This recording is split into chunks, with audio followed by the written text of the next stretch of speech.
लगी थी। और जैसे ही इस हलचल की आरिफ को भनक लगी तो उसने तुरंत अपना ट्रांसमीटर मेन सर्किट से निकाला और उसे अपने ही घर की छत के ऊपर मौजूद पानी की टंकी के अंदर डाल दिया।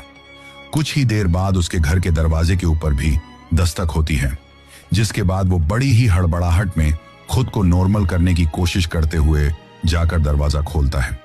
लेकिन उसके लिए सबसे बड़ी फायदे वाली बात यह रही कि उस तलाशी के दौरान उसका खुद का भाई भी पाकिस्तान आर्मी के जवानों के साथ मौजूद था, जो कि उस वक्त तक ISI में एक बड़े ओहदे तक पहुंच चुका था। ऐसे में पाकिस्तान आर्मी के जवान भी ये सोचते हैं कि अपने ही अधिकारी के घर की तलाशी लेना ठीक नहीं है। इसी वजह से उस रात तो वो बच जाता है।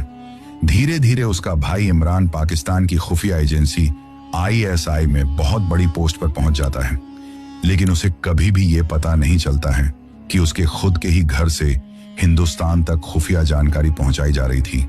आज भी आरिफ कुरैशी कराची की उसी दुकान में एक बुजुर्ग रेडियो मैकेनिक के रूप में जाना जाता है।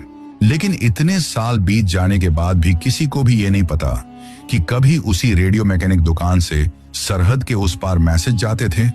और शायद इस वक्त तक तो उसके भाई का ओहदा ISI में बहुत ऊपर तक जा चुका होगा, जिसके चलते घर में रहने के दौरान कई ऐसी खुफिया जानकारियां होती होंगी जो उसको पता रहती हैं।